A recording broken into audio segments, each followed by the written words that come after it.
നമസ്കാരം. ഇന്ന് കേരളത്തിൻ്റെ രാഷ്ട്രീയ സംഭവവികാസങ്ങളിൽ വളരെ പ്രധാനപ്പെട്ട ഡെവലപ്മെൻറ്റ്സ് ഉണ്ടാകുന്ന ഒരു ദിവസമാണ്.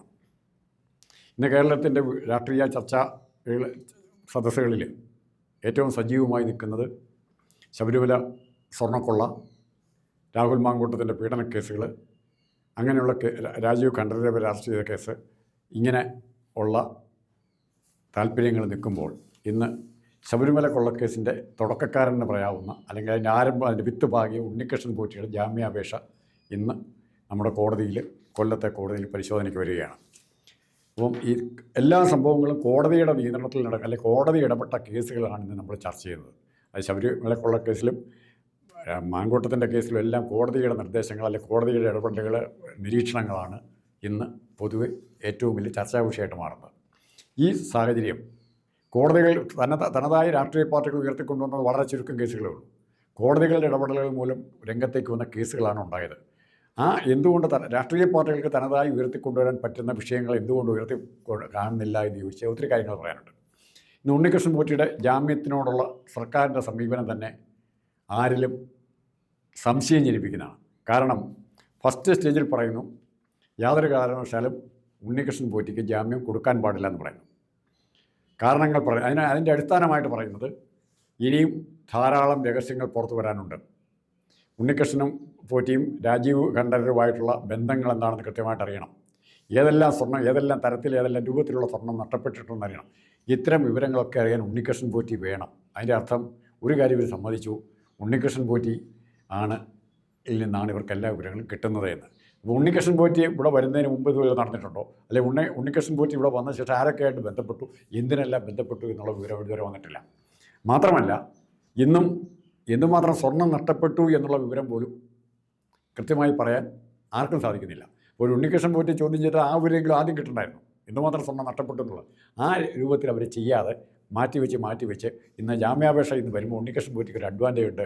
90 ദിവസത്തിനുള്ളിൽ കുറ്റപത്രം സമർപ്പിക്കണം എന്നുള്ള വ്യവസ്ഥ, പോലീസ് കുറ്റപത്രം FIR രജിസ്റ്റർ 90 ദിവസത്തിനുള്ളിൽ കുറ്റപത്രം സമർപ്പിക്കണം എന്നുള്ള വ്യവസ്ഥ പാലിക്കാൻ സർക്കാരിനോ പ്രോസിക്യൂഷനോ സാധിച്ചിട്ടില്ല. അതിൻ്റെ പേരിൽ സ്വാഭാവിക ജാമ്യം വേണമെങ്കിൽ ഉണ്ണികൃഷ്ണൻ പോറ്റിക്ക് കിട്ടാം, അല്ലെങ്കിൽ അതിന് തക്കതായ കാരണങ്ങൾ ഇവിടെ പറയണം, കോടതിയെ ബോധിപ്പിക്കണം. കോടതിയെ ബോധിപ്പിക്കാൻ പറ്റുന്നില്ലെങ്കിൽ ഉറപ്പായിട്ടും ഉണ്ണികൃഷ്ണൻ പോറ്റി ആ കേസിൽ നിന്ന് ഇറങ്ങി ജാമ്യം നേടി പുറത്തു വരും. പക്ഷെ അവിടെ വേറൊരു കൗശലം കാണിക്കും. ഒരു കേസിൽ ഷാജഹാനെ പറ്റിയ പോലെ ഇവർക്ക് സർക്കാരിന് വാശിയുണ്ടെങ്കിൽ വേണേൽ മറ്റൊരു കേസിലും കൂടെ ഉണ്ണികൃഷ്ണൻ പോറ്റി അറസ്റ്റ് ചെയ്യാം. ഒരു കേസോടെ നിലവിലുണ്ട്, അതും ഫെബ്രുവരി 1 തീരും. അപ്പോൾ ഈ പീരീഡിനുള്ളിൽ ഫെബ്രുവരി 1 മുമ്പ് അവിടെയും കുറ്റപത്രം സമർപ്പിക്കാൻ പറ്റിയിട്ടില്ലെങ്കിൽ ഉറപ്പായിട്ടും ഉണ്ണികൃഷ്ണൻ പോറ്റി രണ്ട് കൈയും വീശി നമ്മളെ നോക്കി നടക്കും. ഉണ്ണികൃഷ്ണൻ പോറ്റി പതുക്കെ രക്ഷപ്പെടുകയോ ഭൂമി തന്നെ ഇല്ലാതാവുകയോ ചെയ്യും. ഈ കേസിൻ്റെ മുഴുവൻ തുമ്പുകളും അവസാനിപ്പിക്കും. മറ്റ് പല കേസുകളിലും ഇപ്പം ഒത്തിരി കേസുകൾ അങ്ങനെ കേട്ടിട്ടുണ്ട്. പ്രതിയും വാദിയും ഇല്ലാതാകുന്ന കേസുകൾ കേട്ടിട്ടുണ്ട്, സാക്ഷികൾ ഇല്ലാതാകുന്ന കേസുകൾ കേട്ടിട്ടുണ്ട്. അപ്പോൾ അങ്ങനത്തെ ഒരു ഡെവലപ്മെൻറ്റിലേക്ക്, ദുരൂഹതയിലേക്ക് തന്നെയാണോ ശബരിമല കൊള്ളക്കേസും പോകുന്നതെന്ന് അന്വേഷിക്കണം. പിന്നെ 2, ഇതിൽ ഗവൺമെൻറ്റിൻ്റെ ഏറ്റവും വലിയ വിജയം ഈ വിഷയം സജീവമാക്കി നിർത്തേണ്ട ഹൈന്ദവ സംഘടനകൾ, മുഖ്യമായി ശബരിമല ചർച്ചാ വിഷയത്തിലുണ്ടായിരുന്നു. ശബരിമലയുടെ ആചാരലംഘനം നടന്നപ്പോൾ രംഗത്ത് വന്ന സഭകളുണ്ട്.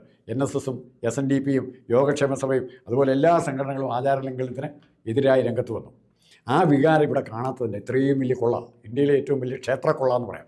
ഇത് ലോകത്ത് അത് ഇത്രയും വലിയ കൊള്ള നടന്നു. നമ്മളിവിടെ ടിപ്പുവിൻ്റെയൊക്കെ വന്ന് പണ്ട് നമ്മുടെ ക്ഷേത്രങ്ങൾ കൊള്ളയടിച്ചു എന്ന് പറഞ്ഞ് ഇവിടെ ഭയങ്കര പ്രചരണമാണ്.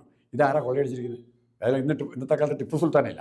ടിപ്പുവിൻ്റെ കൊള്ളയെക്കുറിച്ച് ഇപ്പോഴും വാദോരാതെ പ്രസംഗിക്കുന്നവർ പോലും ഏത് കാര്യത്തിൽ സൈലൻ്റാണ്? ഈ ശബരിമലയിലെ ഭീമമായ കൊള്ളയുടെ കാര്യത്തിൽ സൈലൻ്റാണ്. അതെങ്ങനെ സൈലൻ്റായി? കാരണം അതിൽ ഉൾപ്പെട്ട വ്യക്തികൾ പലർക്കും പലരുമായി ബന്ധമുണ്ട്. പല രാഷ്ട്രീയ കക്ഷി നേതാക്കളുമായി ബന്ധമുണ്ട്. ഇപ്പോൾ രമേശ് ചെന്നിത്തല ഇത് പുറത്ത് കൊണ്ടുവന്നില്ലായിരുന്നെങ്കിൽ, 500 കോടിയുടെ പുറത്ത് കൊണ്ടുവന്നില്ലായിരുന്നെങ്കിൽ ആരുണ്ടായിരുന്നു സഹായിക്കാൻ? എങ്ങനെ ഇത് പുറത്ത് വരുമായിരുന്നു? എങ്ങനെയാണ് ഇത്രയും കൊള്ള നടത്തി ഡീമണി എന്ന് പറഞ്ഞ ആൾ ഇവിടെ വന്ന് സ്വസ്ഥമായിട്ട് ഒരു ടൂറിസ്റ്റുകൾ പോകുന്ന പോലെ SITയുടെ മുമ്പിൽ ഹാജരായിട്ട് തിരിച്ചു പോകാൻ പറ്റില്ല, നിരപരാധിയാണ് ഒറ്റ ദിവസത്തെ ചോദ്യം കൊണ്ട് മനസ്സിലാക്കിയവരാണ് നമ്മൾ ഇവിടെ SITയിലെ ഉദ്യോഗസ്ഥർ. ഒറ്റ ദിവസം ചോദ്യം ചെയ്യില്ല, ഒരു ഭയവും കൂടാതെ അദ്ദേഹം ഇങ്ങോട്ട് വന്നു. അപ്പോൾ 2 കാര്യങ്ങൾ നമുക്ക് അനുമാനിക്കാം. ഇത്തരം കാര്യങ്ങളിൽ പ്രതിയാണെങ്കിൽ ദുബായ് മണിക്ക് ബോധ്യമുണ്ടെങ്കിൽ യാതൊരു കാരണവശാലും ഇങ്ങോട്ട് വരില്ല. രക്ഷപ്പെടാനുള്ള 100 മാർഗ്ഗങ്ങൾ, പുറത്തേക്കോ എങ്ങോട്ട് വേണം രക്ഷപ്പെടാനുള്ള 100 മാർഗ്ഗങ്ങളായിക്കറിയാം. അല്ലെങ്കിൽ ഒരു മുൻകൂർ ജാമ്യമെങ്കിലും എടുത്ത് തന്നെയാണ്. പക്ഷേ ഇവിടെ വന്നു കഴിഞ്ഞാൽ ഒരു കുഴപ്പം ഉണ്ടാകില്ല എന്നുള്ള കൃത്യമായ ഉറപ്പ് അദ്ദേഹത്തിന് കിട്ടിയതുകൊണ്ടാണ് അദ്ദേഹം ഇവിടെ വന്ന് പോലീസുകാരുടെ മുമ്പിൽ ഹാജരായി. അവർ ചോദിച്ച ചോദ്യത്തിന് അച്ഛൻ്റെ പേരന, അമ്മയുടെ പേരന, എവിടെയാണ് ഏത് സ്കൂളിലാണ് പഠിച്ചത്, ഇത്തരം ചോദ്യങ്ങൾ ചോദിച്ച് ഡി മണി ഒന്നും കുറ്റവാളിയേ അല്ലെന്ന് പറഞ്ഞ് പോയിട്ടിരിക്കുന്നത്. അങ്ങനെ പറയാൻ പറ്റുമോ?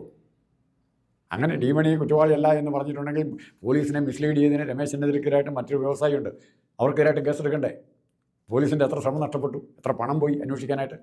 അപ്പോൾ അതിന് ആരാ ഉത്തരം? വെറും തെറ്റായ വിവരമാണ്, ഇൻഫർമേഷനാണ് പാസ് ചെയ്തതെങ്കിൽ തീർച്ചയായിട്ടും അങ്ങനെ പാസ് ചെയ്യുന്നവർക്കെതിരായും നടപടി എടുക്കേണ്ടതല്ലേ?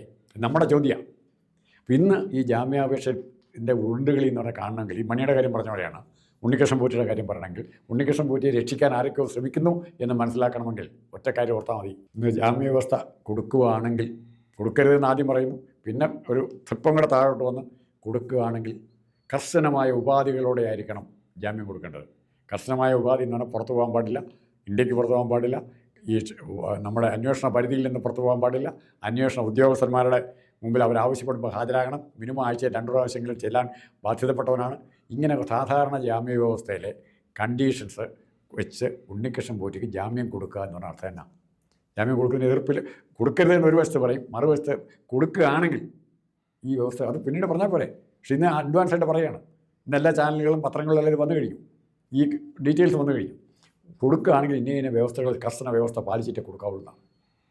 അങ്ങനെ പാലിച്ചിട്ട് ഇത് കൊടുക്കാൻ തുടങ്ങുമ്പോൾ തന്നെ എന്ത് സംഭവിക്കും? വേണമെങ്കിൽ കോടതിയെ ഒരു ഇമ്പ്രഷൻ ഉണ്ടാവും, കൊടുത്താലും വലിയ പ്രശ്നമൊന്നുമില്ല, ഇത്രയും കണ്ടീഷൻസൊക്കെ മതിയല്ലോ എന്നൊരു ധാരണ ഉണ്ടായാൽ കോടതി അവിടെ മറ്റേ റൂൾ അപ്ലൈ ചെയ്യും.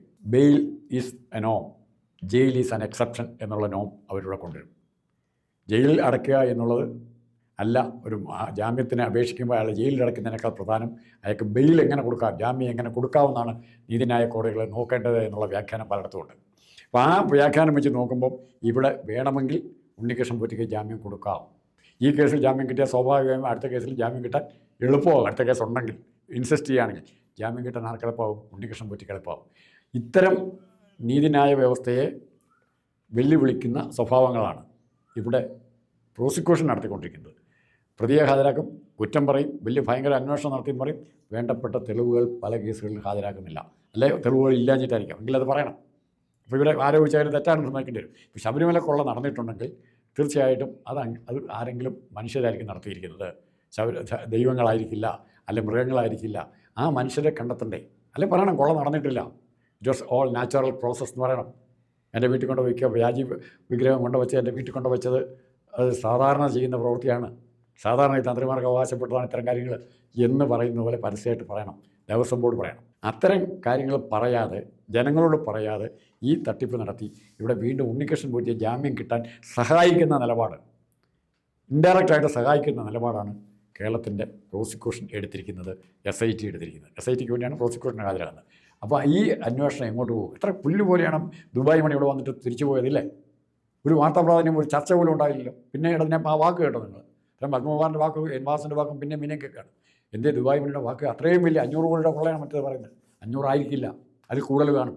അപ്പോൾ ഈ സാഹചര്യങ്ങൾ പരിശോധിച്ച് എന്ത് ചെയ്യാൻ പറ്റും ജനങ്ങളാണ് തീരുമാനിക്കേണ്ടത്, ജനങ്ങളാണ് അവസരം. അപ്പോൾ ഇതിൻ്റെ അകത്തെല്ലാം കേരള ഗവൺമെൻറ് ഇടപെടുന്ന പല കേസുകളിലും, വിവാദമായ പല കേസുകളിലും നീതിന്യായ വ്യവസ്ഥയെ മൊത്തത്തിൽ സംശയത്തിൻ്റെ നിലനിർത്തുന്ന പ്രവൃത്തികളാണ് പിന്നീട് വാദിയായ ഗവൺമെൻറ്റിൻ്റെ അല്ലെങ്കിൽ പ്രോസിക്യൂഷൻ്റെ ഭാഗത്തുണ്ടാകുന്നത്. ഇപ്പോൾ ചെറുപുഴ എസ്റ്റേറ്റൊക്കെ വന്നു കഴിഞ്ഞു.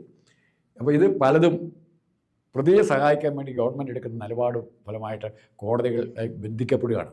തീരുമാനങ്ങളുടെ എടുക്കേണ്ട ഫയലുകൾ അവരുടെ മുമ്പിലേക്ക് ചെല്ലുന്നില്ല. ആ സാഹചര്യം ഈ കേസിലും ശബരിമല കൊള്ളക്കേസിലും ആകെ എപ്പോഴും ഇപ്പോൾ അന്നും ഇന്നും ചർച്ച ചെയ്യുന്ന ഒറ്റപ്പേരേ ഉള്ളൂ, ഉണ്ണികൃഷ്ണൻ പോറ്റി. അവസാനം വേണമെങ്കിൽ ഇത് ഉണ്ണികൃഷ്ണൻ പോറ്റിയിലേക്ക് എത്തിക്കാനുള്ള, അയാളാണ് ഇതെല്ലാം ചെയ്തെന്ന് വരുത്താനുള്ളൊരു അന്വേഷണമാണ്. അയാളെ കോൺസെൻട്രേറ്റ് ചെയ്ത് എല്ലാം ഇതുവരെ അയാളോട് ചോദ്യം ചെയ്ത് ഈ വിഷയം മനസ്സിലാക്കാൻ SITക്ക് പറ്റിയിട്ടില്ലേ? ഏതൊക്കെ സ്വർണ്ണം ആരെ കൊണ്ടുപോയി ഇത് പറയിക്കാൻ പറ്റിയിട്ടില്ലേ? പിന്നെന്ത് ചോദ്യം ചെയ്യൽ? എത്ര നാളായി? 90 ദിവസമാവുന്നു, ഇതുവരെ ഒരു തെളിവും കിട്ടിയിട്ടില്ലെങ്കിൽ ആരാണ് ഇതിനകത്ത് സാക്ഷിയായിട്ട് വരേണ്ടവരില്ലേ? ഇവരൊക്കെ സാക്ഷിയല്ലേ? ദേവസ്വം ബോർഡിന് ഉത്തരവാദിത്തമില്ലേ? ദേവസ്വം മന്ത്രിക്ക് ഉത്തരവാദിത്തമില്ലേ?